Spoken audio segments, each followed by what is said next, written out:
A few weeks ago, I made a video documenting what Subaru looks like from an outsider's perspective, basically covering what events stuck. Whether that be his tendency to tweak out like he just experienced a World War II flashback, followed by near omniscient knowledge to overcome whatever problem he may be facing, or what we'll be discussing today, his seemingly impossible feats. Because, remember, for a lot of the story, a certain Rem helped him through his toughest times, but now to anyone else besides Subaru, she never existed in the first place. So this video will be a more lore-accurate version of the original remaster, with me filling in the blanks for what people's memories were replaced with. It won't be too different from the one before, and I'll probably just try to slipshardily edit around Rem, but I hope it'll be fun. And the second season is virtually the exact same. Like, I maybe change a few lines of dialogue, but that's pretty much it.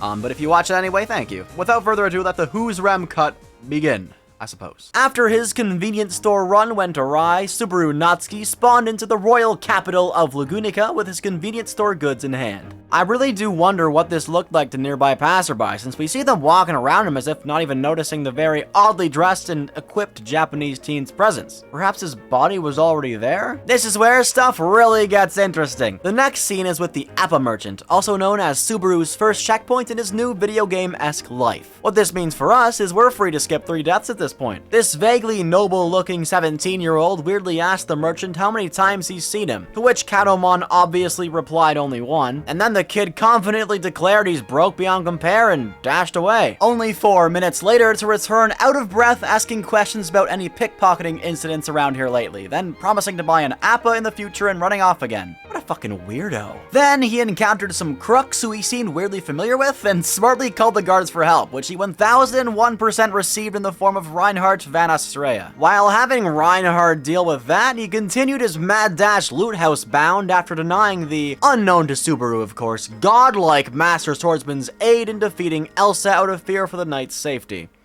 Ha. Ha ha. Ha ha ha ha. Laughable. That's laughable, Subaru. Finally, in the slums, Feltz found him suspiciously rustling around her house. But then, after dropping her name out of nowhere, he attempted to quickly trade his Mitya for a hefty 20+ holy coins. But she was first required to double-check the accuracy of this boy's assessment with Old Man Rom. By the way, people got confused in the last video because Old Man Rom and Maid Rom are pronounced the exact same way in the dub, which is what I used. So in this video, whenever I say Old Man Rom, it'll be this guy. And whenever I say just Rom, it'll be this girl, okay? Pretty simple. Whoever this Subaru guy is really wanted this deal done and quick, as he may as well have been dragging her at their pace. Though, on the way, after talking about her dream of escaping the slums, he randomly patted her on the head, babbling about the fact that he's gonna make this all somehow work out. Whatever that means. Upon arrival and just before the negotiation for the Mitya was complete, Subaru let it slip that Elsa wouldn't go over 20 coins when she arrived. Which Subaru definitely shouldn't know at this point unless he was working alongside the buyer, so Felt held off on the deal after becoming fairly suspicious of the tracksuit wearing individual. Whatever a tracksuit is. While straight up begging Felt to just do the trade now, would then come Amelia, who immediately began demanding the thief her stolen pendant back, which led Felt to her conclusion of Subaru setting them up, leading to the greater confusion of Amelia, who's never seen this guy in her life. I love this part in particular because it's at this point everyone realized nobody knows what the hell Subaru is even doing here. Well, with one last idea of what he could be. An accomplice to Elsa. Suddenly forcing fear and panic was the woman of the hour, who appeared from the darkness to slice Amelia's bowels. Luckily, Subaru shouted for Puck to shield her, and he did, just in time too. In my initial video, I called this part out that it's weird how 1, Subaru knows about Puck, and that 2, he knows Puck's capabilities, and yet this is never brought up again. Only, this was brought up again, in a fucking chibi short. Why? What? Why? Really weird thing to tuck away in some random comedic spin-off, but the conversation doesn't really go anywhere there anyway. To clarify, yes, I do appreciate the chibi shorts, and I'm glad they're there to clarify stuff they weren't able to fit into the actual show. Just a shame they had to be omitted from the main version. They just call him suspicious and move on, which they're not wrong. If I was Emilia and Puck, I'd be convinced Subaru is a stalker. Like a really hardcore stalker. But anyway, he'd go on to utter, "Do you know how much having your stomach cut open hurts? Because I do." Continuing to heighten how much of a psycho he looks like. Elsa didn't care though. In fact, it took less than no time at all to push the four into a corner. So much so that Felt needed to dash away in hopes of finding some help, begging anyone she could find to lend them aid. And she received so much more than just aid. God misheard the word guard and came down instead. Reinhard van Astrea makes his return, saving this whole day from ending in complete slaughter for the quartet. With one final blow to Elsa, the loot house basically exploded and the day was saved. Though the bowel-hunting Dame did escape. Subaru quickly asked Emilia's name before passing out, to which she hurriedly healed our main character to stabilize him, thankfully saving this loop. Then Reinhard curiously questioned what her relationship to the boy is, but obviously this was her first time seeing him as well, perplexing the knight even further. He'd go on to relay the message told by Subaru to inform Emilia if he saw her beforehand, which basically boiled down to, "Don't worry about the insignia problem, I'll fix things." And after hearing this, Emilia understandably decided to take him back to the Roswell mansion for questioning. Alrighty, before he woke up, Beatrice would finalize the healing of Subaru's wounds, and later, after she went through all the trouble of setting up a never-ending hallway trap, the boy would annoyingly discover the resident Great Spirit with ease. Betty didn't miss a beat though and delivered a painful blow to the human, draining him of all of his mana to confirm he was in fact not an enemy, causing him to pass out once more, where he was brought back to his bed yet again, marking his second checkpoint. 4 deaths later, Subaru uttered, "I'm back here again." This time with Rom at his bedside, who was understandably quite concerned as this was definitely the first time this odd man had ever been here, who I should know was still emanating the Witch of Envy's pungent scent. Following some out-of-place jovial joking with the maid, Subaru suddenly grabbed a hold of her hand, resulting in a sigh of relief from Subaru but leading to a more so creeped-out emotion bubbling in Rom, who was logically assuming he's some sort of pervert. Soon after, Emilia walked in to check on Sue, where he suddenly appeared far happier upon just seeing her face and blurted out, "You were the wonder drug my heart needed." Emilia didn't really understand that though, because I doubt the ReZero world is medically advanced enough to have anything like a wonder drug. You know how in season 2 Garfield has all those one-liners that make zero sense to us at all? I feel like that's exactly what everyone else feels like talking to Subaru, which I have to believe was Nagatsuki's intention, and I absolutely love that. Then, Subaru's request to start work here at the mansion was heeded by Roswell, and his life as a butler began. During his first lunch break, he hung out with Puck and Emilia, the former letting Subaru know all about the basics of the mechanics of magic and the different types. Subaru ended up with the rather rare affinity for shadow magic, and in a no less than terrifying display by Puck, he figured out how to cast Shamak, albeit very roughly at the moment since this was his first time ever using magic. During that evening, Ross and Rom were discussing Subaru. In terms of abilities, he's completely incompetent, but when it counts, he can be excessively quick-witted. It may be necessary to keep an eye on him for the time being. Subaru, even later into the night, out of nowhere asked Beatrice how to counter a shaman's attack, and Beatrice laid out the facts of it being impossible to counter a curse once it's activated and must be detected before it is to nullify it. And the next day, unlike yesterday's far more relaxed and likable attitude, their guest turned butler woke up with a disgustingly unnatural burst of energy. He spent the whole morning running around, doing the most amount of chores he could while trying to please everyone. Obviously though, his rather manic state pleased nobody. Emilia and Puck obviously took notice of Subaru's mental state, commenting on Subaru's insides and outside being completely different. This continued until Subaru's already sinking ship eventually capsized as he puked into a sink. With his physical appearance wearing thin and his mental exhaustion finally reaching its peak, Emilia requested he come to her room. Here, our protagonist assertively received a lap pillow from Emilia, who granted the boy some much-needed respite. The moment he stopped distracting himself from his own mind was the moment he would break down and tearfully weep onto her skin. Even though Emilia didn't know what was happening with Subaru, she consoled him nonetheless. Halfway through that same night, the newly nicknamed Bayako's door crossing was broken through for the second time now without her permission, yet again with complete ease. At first, it seemed the boy's reasoning was just to rant to the librarian about his embarrassing evening, before informing her of his primary objective for barging in so late at night. A question: can curses be detected before they're activated? The answer, yes. And some extra insight, they can only be placed through physical contact. By the way, in his little monologue talking to himself out loud here, Subaru literally says that he died. He admitted to dying, right here, while muttering to himself in front of Beatrice. Then, after excitedly exclaiming how it all fits now, he hoisted the lolly up and professed his love for her while swinging her around the room, before she, of course, blasted him down, knocking him unconscious. Also, I'm just gonna assume every time Betty knocks Subaru out, she has to drag him all the way back to his bed personally. Tomorrow came and it was time to visit Arlem Village for some radio calisthenics. Alright. Afterward, the maid learned her new pet name Subaru told the kids to give her. He was bitten by a dog, and for some reason that meant his mission here was complete. Next up, back to Beatrice. Here, she noticed his actually prophetic curse and reminded him that once it's activated, he will die. Weirdly though, upon hearing that, his expression failed to really change at all, which disturbed Betty. In fact, he seemed to almost be enjoying this. Eventually though, she agreed to cure it, and with her doing so, Subaru learned who placed the curse. The puppy the village kids were fostering, leading now to a complete change in Subaru's expression as he rushed off to explain the situation to Rom. Next stop, back to the village. Here, Subaru was soon forced to realize a bunch of the village kids had gone missing along with one of the barrier crystals protecting the village to be broken. So, he alone rushed into the forest to save them, which he crazily enough succeeded in doing. On the way back, Subaru almost became demon dog food, though thankfully he was just barely able to fend them all off on his own, and escaped the forest alive. He still passed out after reaching the village though. Following that, come morning, Subaru awoke next to Puck, who applauded him for his correct judgment of the curse. He then visited all the kids to make sure they were safe, and Betty met Barusu at the village gate, who was quite put off when Subaru didn't seem all too worried after she once more reminded him of his impending death less than a day away. The conversation continued, which eventually led to Subaru being told how to eliminate the curses placed on him in the forest by death of the caster. So this following part is the only part I think is going to be a little controversial. So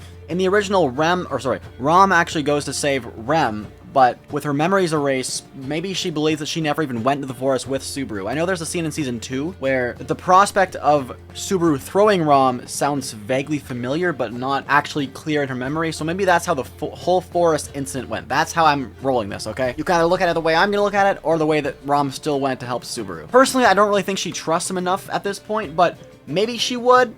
I'm not really sure. In any case, that's how I'm rolling it. So, a lone Subaru Natsuki, the absolute mobby-slaying Chad, once again embarked into the forest by himself to free himself of the now many deadly curses placed on him. Eventually, though, even Subaru would be pushed to his limits as he came across the ultimate big boss of the Ulgarm. Thankfully, Roswell appeared back from his business meeting just in time and destroyed it, along with all the other surrounding mob beasts, thus saving Subaru from the curses once and for all, leading to his adrenaline to finally run on empty and for him to pass out once again. By the way, Meili escaped the village, but she will be back in due time. That night, Subaru had done what no anime protagonist had done before and asked Amelia out on a date, which she agreed to for tomorrow. Though tomorrow, it was time for Puck's magic release period, so instead of that date, they had a snow festival hosted by Mr. Natsuki himself, where everyone got drunk as shit and also started appreciating Subaru a whole lot more. Whoever this guy is, wherever he came from, has been an absolutely positive addition to this mansion. Honestly, this, followed up by a date the next day with his crush, things were finally looking up for Subaru. He'd managed to save everyone at the loot house, start his job as a butler in the Roswell mansion, rescue a bunch of kids from mob beasts, uncurse himself, and even securing a date with his crush. A month later, an unfamiliar carriage could be seen parked outside the mansion, so Subaru investigated and discovered Wilhelm, whom he indulged in conversation with. Even later on, much after their conversation, Felix inquired why he would bother talking to the boy, as Wilhelm is known far better for his sword than his social skills, but Sir Van Estrella announced he took a liking to his eyes which have experienced death several times over. The reason the two had even stopped here was because of Amelia's enlistment in Felix's services, that of his healing capabilities to aid in the restoration of Subaru's broken magic gate. Next up would Roswell convince Amelia to let Subaru come along to the capital where she would be initiating her participation in the royal selection. Once arrived, Natsuki firstly made good on his promise to Kadomon and visited his shop for some apples. Next up, along the way, they met Julius, who honestly hit it off with Subaru quite well. That was a lie. I was lying. Then, Amelia needed to use the conference mirror, so she had Subaru wait outside, and minutes later, he saw Priscilla being mugged. He intervened to save her, which he didn't appreciate, and finally reunited with Old Man Rom in that same alleyway. After that kerfuffle with the Three Stooges, we met Al! I love Al. Oh, and Amelia's with him. Turns out each party was looking for their companion. Then, back at Cruchet's place. I know, I don't like the name either, but I gotta be consistent with the dub, okay? That's how they say Crush. That's what they say Crush. They say Cruchet. Blame the dub, okay? Subaru complained about him not being able to accompany her to the royal selection out of Amelia's fear that he'd push himself too far again. Soon, though, a disappointed Subaru promised to not use his magic nor push himself, and she set out after asking him to give her a reason to trust him. And almost immediately upon her departure, Subaru would, of course, disobey that very promise, and hitch a ride with Priscilla to enter the royal selection hall. Following a speech explaining why these 5 candidates are the ones qualified to become this country's next leader, Amelia's dismay upon witnessing Subaru's appearance here would be warranted. Before long, Mealy was condescendingly called a half-devil with relation to the Witch of Envy, and Subaru snapped. Upon belittling, disrespecting, and downright insulting the entirety of the Holy Knights on baseless accusations in front of an entire crowd full of them, Amelia's name was tarnished even further by Subaru, the pathetic excuse of a self-proclaimed knight. As such, Julius later challenged the man to a good old-fashioned duel, where he was utterly outclassed and almost literally destroyed, not only physically but emotionally as well. Julius would end the beatdown in a denouncement of Subaru's right to be at her side, describing the boy as irredeemably powerless. That's important. Irredeemably.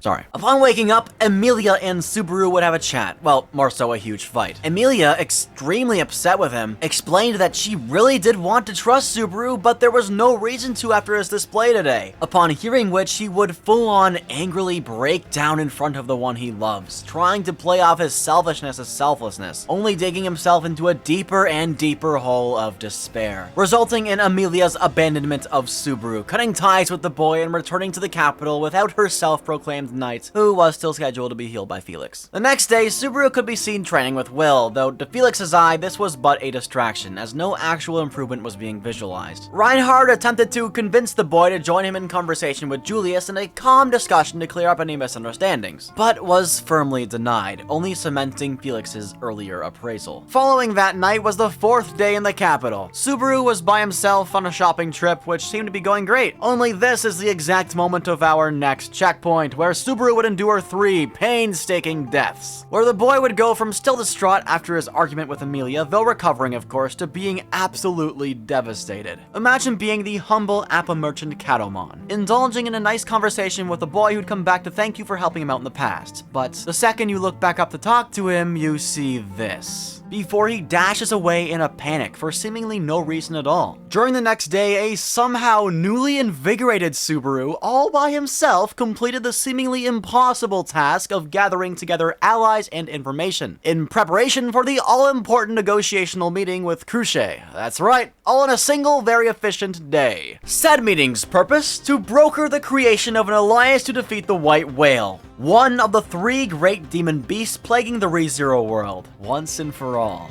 Along with granting Cruchet the Roswell Domain's mining rights, Subaru also possessed knowledge of the exact time and place the demon beast of the mist would next appear, thanks to his Metia. Luckily, Cruchet could tell he wasn't lying about the Metia's purpose thanks to her divine protection. But there's just one problem with all this. Will Cruchet even want to help with the subjugation of the whale? Well, that just turns out to be another one of Subaru's bets paying off. 3 major things led him to the conclusion that she would help. 1. Through his recent observations of the high traffic passing in and out of Cruchet's property. 2. Anastasia letting him know of Cruchet's large amount of transactions regarding weaponry and armor as of late. And 3. Subaru's overhearing of many conversations with members of Cruchet's party and allies regarding something big bound to happen soon. Now again, this very well could have been anything, but it was required for Subaru to gamble. He simply didn't have time to waste to figure out if the whale was in fact their target. Not only does he have this arsenal of information and bargaining tools, this man who'd condemned the Holy Knights only days ago in a disgusting display seemed like a completely different person now. A person who also had the foresight to even call upon Russell Fellow and Anastasia Hoshin to join the meeting halfway through. Turns out Anastasia's forces would be assisting in the battle, as the Great Beast had also been in her way for quite some time. Russell, however, was more interested in Subaru's proposition to the mining rights, which will allow the Roswell Domain's magic stones to be distributed throughout the capital through Cruchet. As the Merchant Guild's representative, letting that opportunity pass him by would be an utter failure of his craft. With that, we had all of Subaru's cards laid out on the table.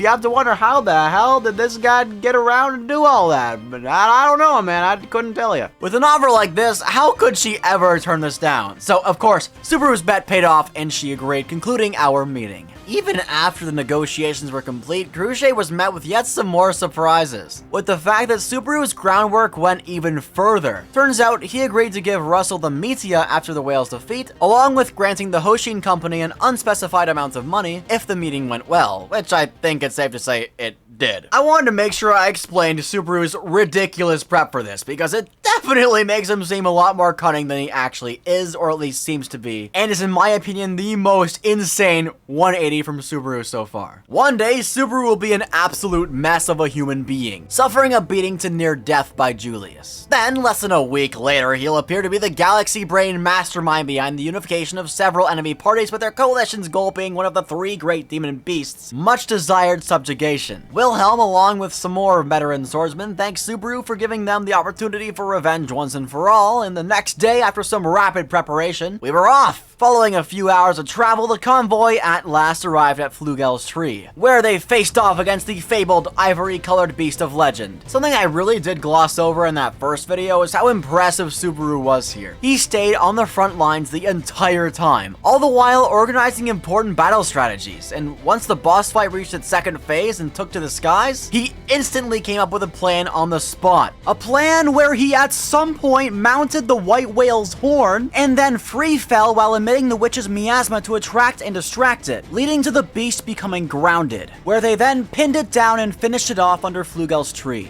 400 years worth of personal grudges towards the demonic creature were at last satisfied. After centuries of terror, the demon beast of the mist finally fell. Subaru had done it. Thank you, Aaron, for pointing that one out. Post-battle, he and Cruce agreed to continue being friends, where she discovered the whale's subjugation was insanely only a secondary objective to Subaru. The main one, of course, being saving everyone at and around the Roswell mansion from the witch's cult, which she, again, at this point, seemingly clairvoyantly knew would be attacking the Roswell mansion. Said witch's cult have had exactly 0 interactions with Subaru yet, though he knew precisely where they were hiding, and informed everyone of their location. The fact Subaru knew this was obviously suspicious, so we'll let everyone know about his recent findings. The connection between the whale's appearances and the cult activities coinciding with one another. So it's at least a bit more trustworthy, especially coming from Wilhelm. I guess I should mention Cruce. Some more healthy soldiers and the rest of the injured departed in the opposite direction to the capital to get healed. I'll mention them later though. Subaru was on a roll and he wasn't letting this situation stop him. Skipping but a single death now, during planning for the witch's cult ambush, our main character suddenly asked the group if a magic exists capable of possessing someone. Julius then confirmed, though only those with an affinity for spirits without a current contract with one, that yes, it does in fact exist. Natsuki then informed the soldiers of his vulnerability to being possessed.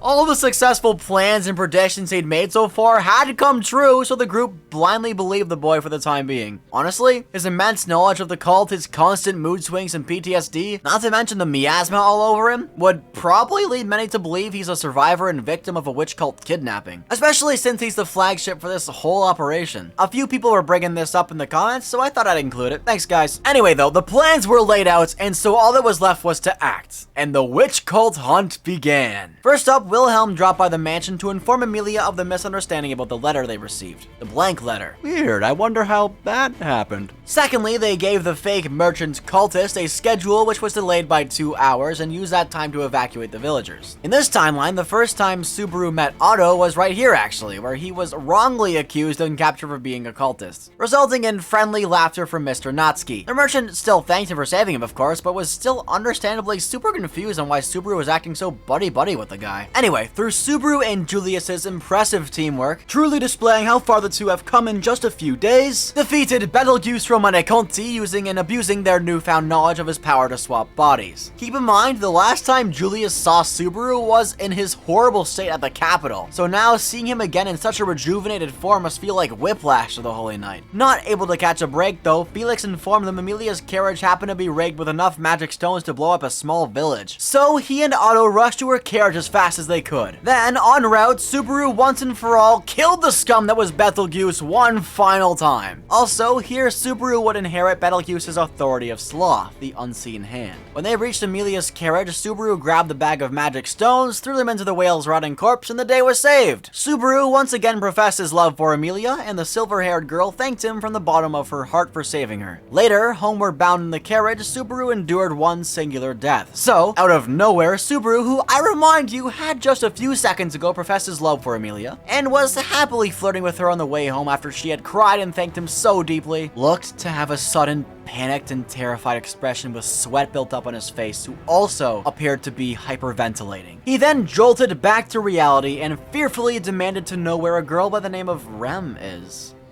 That's the question though.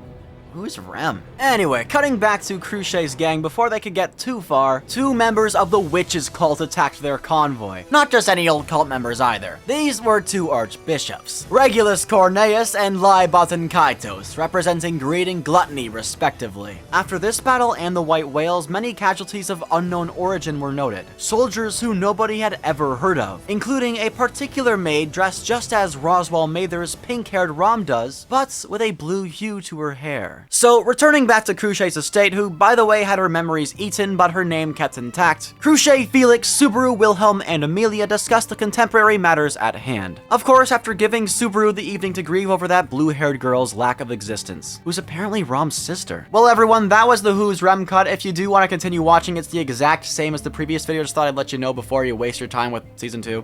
But anyway, have a great day, and enjoy the rest of the video if you're gonna watch it. Bye. Here, Puck ordered Subaru to take care of Amelia from now on. The subject of disbanding their alliance was brought up by Felix, since it had caused a lot of trouble for them already, but that idea was rejected by the others, who convinced the cat it would be best to stay as allies for the time being. The cultists desire the revival of Satella through Amelia's body, so if they stick around, they're sure to show up again. So with the interest of revenge, but more so regaining Cruchet's memories back, the alliance was retained. After a night's rest, Felix ordered Subaru before they parted ways that since he'd been working his gate overtime lately, he's gonna need to wait 2 months before attempting any magic again. Arriving back at Arlem, concern was projected onto the villagers' faces. The half who evacuated to the sanctuary had still not returned. Upon realizing even Amelia was unaware of the sanctuary's location, they headed to Mather's mansion for clues. Here, they met Frederica Baumann, a maid who had taken a temporary leave of absence for personal reasons, just before Subaru's initial arrival. And now she's back. Luckily, Fred does know the location of the sanctuary, so after a 2-day prep time, the fanged maid gave Amelia a pyrazine crystal to allow them entry through the sanctuary's barrier. On their way, Amelia took note of Puck suddenly not present, but without time to discuss where he could have gotten off to, Frederica's crystal suddenly began to glow. So, thinking quickly in a panic, Subaru yanked it off, and then it glowed even brighter in Subaru's hands, coalescing in him being teleported into the woods. Waking up alone now, Subaru was visited by a small and skittish pink-haired girl. She quickly ran away upon him noticing, as if to beckon him, so he followed her in hopes of reaching some answers until stopping in a large clearing with a stone temple in the center. Curiosity overcame young Su as he stepped foot into the building's cold interior, and soon left with the odd feeling of someone talking to him but possessing no recollection. Upon exiting, Otto could be seen knocked out of the carriage, dazed and confused, all thanks to Garfield, who almost murdered Subaru. But one cleared up misunderstanding later, and Patriche led the way to the main part of the sanctuary with their newfound ally. Arriving after Subaru's saddening reminder that Rom didn't believe herself to have ever had a sister, Amelia reminded Sue that he and she are a team now, stating they'll fix everything together from here on out. And the next stop was Roswell's lodging, where he was bandaged from head to toe from attempting to free the sanctuary of his demi-human binding curse through the trials. Though it was, of course, rejected, so why hadn't the villagers, who aren't even demi-humans at all, left already? Well, Garfield here is keeping him under house arrest. He'd been waiting specifically for Amelia to arrive to free the sanctuary's inhabitants. With the question of why the villagers hadn't returned yet at last answered and the only way to leave revealed, Amelia was forced to partake in the first of 3 trials. After a quick visit with the Arlem villagers, and immediately after entering the Witch of Greed's grave, the temple glowed in neon blue, which meant she was qualified, but its luster blackened almost instantly. Upon Garfield noting that is definitely not supposed to happen, Subaru dashed inside to investigate, though when he did, something something unprecedented happened. The temple lit up again, confusing everyone since only demi-humans should be capable of undergoing the trial. Nonetheless, Subaru reached an unconscious Emilia and soon passed out himself, forcing the human, who shouldn't even be allowed, to take on the first trial and face his past. Feels like forever since I've said this, but before waking up for real, we're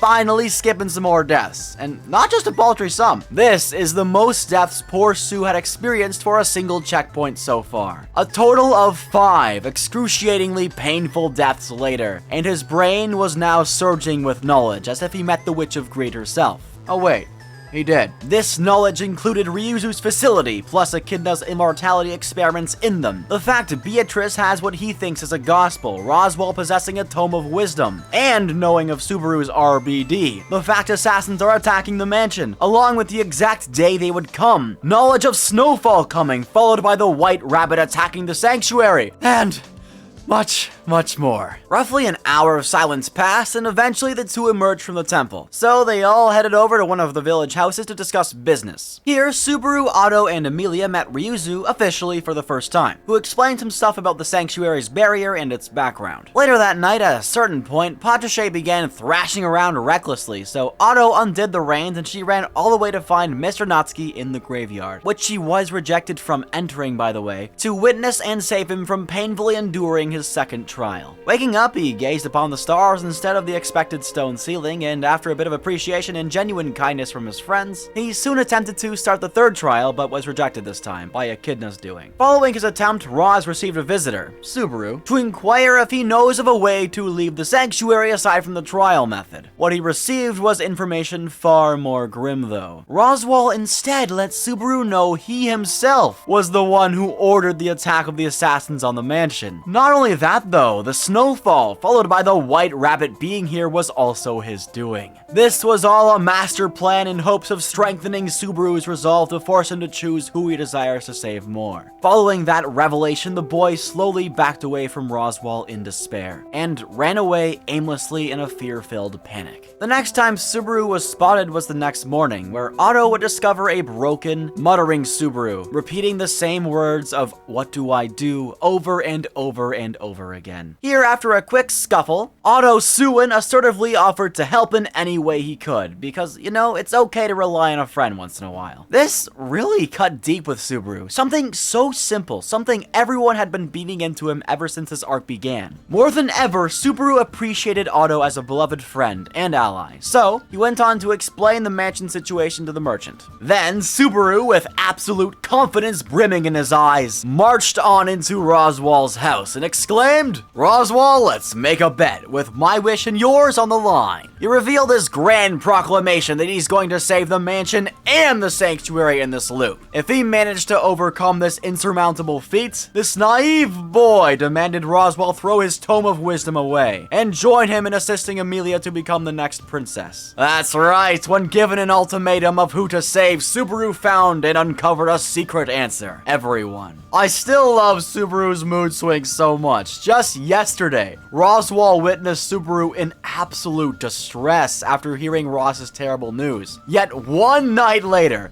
just one night later, and his confidence was through the roof, declaring he's going to save every single person possible, blowing away all of his expectations. And hell, this mood swing isn't even directly from RBD. After that, Subaru made haste to the facility to discuss the situation with Ryuzu to perhaps gain some more insight, which he weirdly, 1, knew the location of, 2, correctly surmised that Ryuzu would be here, and 3, even knew of her goal in the sanctuary, garnering her acknowledgement that the one Roz was waiting for was none other than the man before her. During this discussion, Ryuzu explained that there are multiple Ryuzu clones who take shifts, the fact they're spirits, the situation with Ryuzu's Shima, Garfield and Frederica's past, as well as some speculation on Garfield's motivation to prevent the liberation of the sanctuary, as swaying Garfield over to his side was critical to this mission's success. After their conversation concluded, Emilia was visited by Subaru. Good thing too, because we all know her mind was on the brink of destruction in this arc. Arriving, he found her cowering under the the bedsheets, and Subaru was before long able to convince the half-elf to tackle the past she'd witnessed in her trial. The past she had not been able to overcome.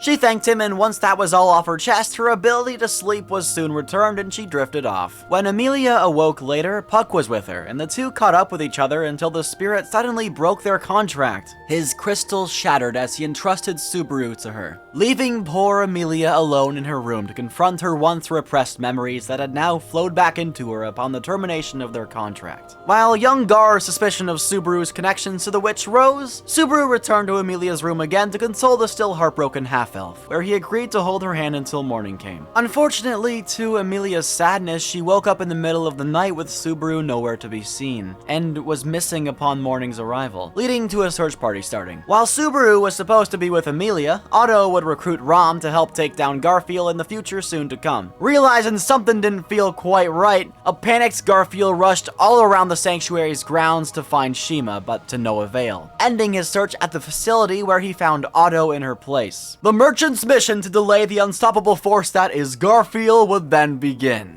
And later on, just when it appeared like Garf had Otto cornered, Rom appeared and tagged out Otto, leading to Garfield's fury and confusion. Garfield Tinsel demanded to know why and how they could have so much faith in Subaru, to which Rom replied, "He's weak, useless, and incompetent, but when it's do or die, he has surprisingly good timing. That's what Barusu is. If he believes he sees an opportunity and acts on it, you know that's our only path to victory." That is pretty funny. They've gotta think he gets flashes of the future or something, like some sort of seer. I love it though. To others, he's just that guy with perfect timing and, or I guess, incredible insight. Enraged, Garfield transformed. But back to Subaru now. He'd finally found Amelia, who had holed herself up in the graveyard hallway. She reproached him for leaving her during the night, and they eventually got into an argument, but it thankfully ended on a good note this time. Soon the two finally kissed here, after which he confidently declared she'd find a reason to believe in herself with her memories restored, and they exited the temple together. By the way,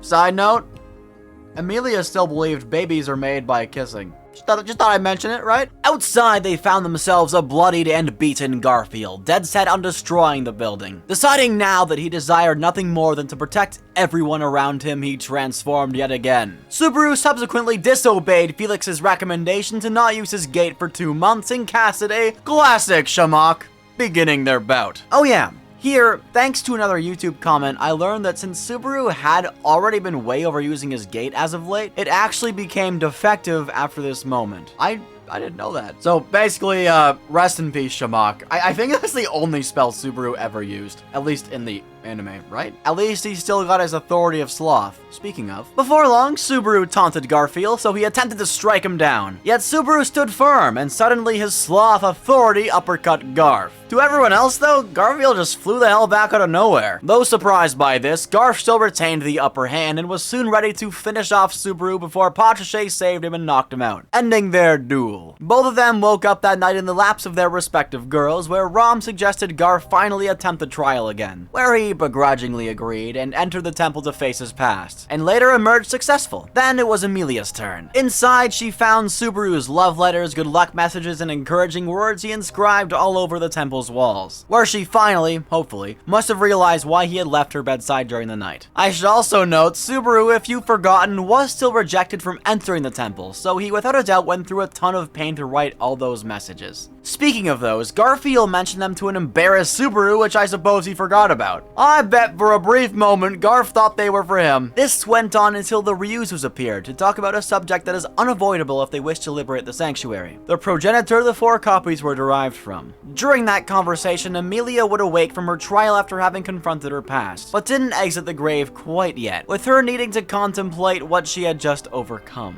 Outside the tomb, Subaru thanked Shima for her explanation, and she entrusted the rest to young Sue as Rom, her, and the other copy hobbled off facility bound to relax. The guys also departed as their next destination was Margrave Mathers. The 4 demanded he give up and call off the assassins, but Roswell's stubborn attitude and beliefs were steadfast, far more than they'd hoped. Roswell relished in their defiance, forcing the battle to rage on into Team Subaru's Plan B. Baru handed Rom Puck's new crystal, and the next stop was the Roswell mansion. Following a farewell to the boys, the pink-haired maid returned to greet Amelia, who was just exiting the tomb in the wake of completing her first trial. The maid bowed her head and pleaded for Amelia to save Roswell from his delusions by assuming the royal throne. And seconds later, an eavesdropping Roswell appeared to denounce her decision to keep walking forward as meaningless. But Amelia rejected Roswell's negativity before once more turning her back to the two and resolutely beginning the second trial. Rom would, a short time later, in order to finally put an end to his delusions herself, summon Puck from his new crystal to begin their deadly battle. During that battle, Rom declared her love for Roz, and with the assistance of Puck, she managed to catch him off guard and threw his Tome of Wisdom in the fire, incinerating his would-be fortunes. Roswell, completely enraged, delivered a seemingly fatal blow to Rom, but immediately snapped out of it and regret overcame Margrave Mathers. With the duel done, Puck soon rushed off to delay the rabbits and stop the snow. While that was all happening, Amelia finished her second trial and exited the temple to find all the residents of the village and the sanctuary happily awaiting her return. After some encouraging words from everyone, she steeled herself and marched onward into Echidna's final trial. And then, after experiencing countless possible futures and even meeting Minerva, Amelia woke up. The door facing the hallway seemed to have opened, and inside she bore witness to Echidna's grave. And attached was the spell creating the barrier. With a single strike, the incredibly intricate string of magic before her was smashed to bits. Then she dashed outside to meet everyone waiting for her. Them and a hellish blizzard, of course. She decided she still had something she needed to do, so Amelia sprinted over to the facility and met all the Ryuzus there. Upon arriving, Shima, along with the crystal containing the original Ryuzu, disintegrated to prevent the irreparable damage her not doing this would cause, as quoted from her. Following that, everyone dashed over to the battlefield where they found a broken Roswell helplessly trying to save Rom. Amelia realized she was still alive, but the rabbits were closing in. So they returned to the graveyard with Amelia leading them. Meanwhile, Subaru, Garfield, and Otto at last reached the mansion, and they made it just in time too. Frederica was in the process of fighting Elsa, and Petra was... well, she was doing what any 12-year-old girl would be doing in this situation, and running for her life! During the battles against the assassins, while trying to take down a particularly strong mob beast, Subaru and Otto accidentally set aflame to the entire mansion in the process. Take that, Roswell. Eat a fucking dick. Even later, Garfield crushed the shit out of Elsa with a giant pig's corpse, brutally murdering her. They did leave Melee alive, though. Now, the only one left to save was Beatrice. After many failed attempts already, he realized the only door left to try was Roswell's secret one. Oh yeah, about that. In this timeline, Subaru should not be aware of that door. The fact that he has this knowledge literally saved this loop. If he hadn't known about it, he would literally lose his bet with Roswell, which Roz was probably banking on. Thank you to this comment chain here for pointing this out. Subaru, in a true display of how far he's come since first entering the sanctuary, requested for Beatrice to save him. And after a lot of convincing, his words finally, and I mean finally, got through to the Great Spirit, and she took his hand. They quickly zoomed back to where Amelia was facing off against the White Rabbit by herself with her back against the wall. Working together now, Beatrice, Amelia, and Subaru managed to rid the world of yet another one, or I suppose I should say thousands, of the great demon beasts plaguing the ReZero world again.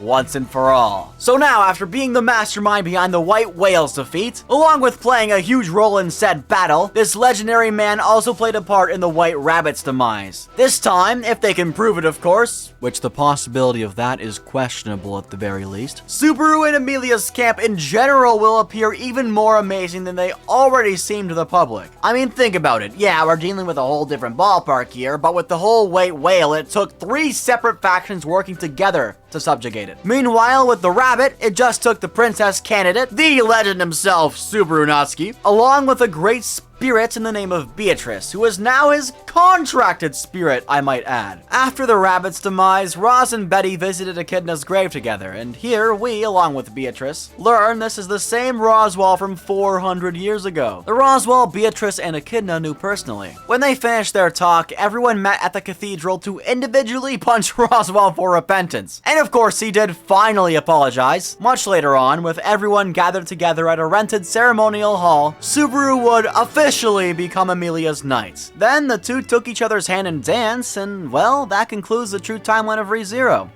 Until Season 3, of course, which by the way is soon. Also, as a reward for your making it to the end of this video, here are some time codes for you to watch the anime in this format. Just skip the flashbacks, the Castle of Dreams segments, and the trials, and you're good. Well, everyone, thank you so much for watching again. If you're coming back, but if you're here a first time, thank you for joining anyway. I appreciate it. And here's the big reveal of what my hair looks like now. Wow, that's terrible. Could be worse. Anyway, everyone, thank you for watching. Hopefully this video was better than the first two. I think it was. I think it turned out fantastic. Obviously, I'm saying this in the past, so it might not be good.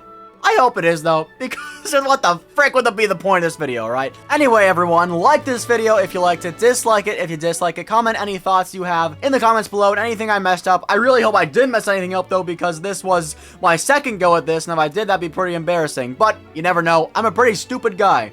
And have yourselves a fantastic day, and don't forget to stay trash. Peace.